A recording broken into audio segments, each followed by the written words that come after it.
easy fix. Just microwave it for 30 seconds.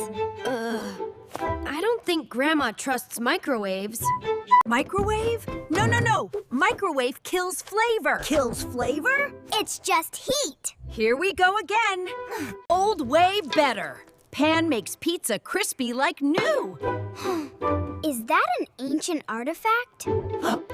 Grandma, that's a lot of heat.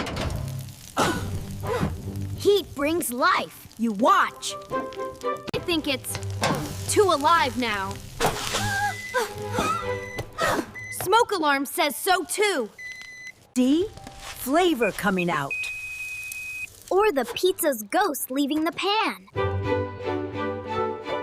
Well, crunchy for sure. Perfect. Crispy soul food. More like smoky soul food. What's the strangest way your grandma reheats food?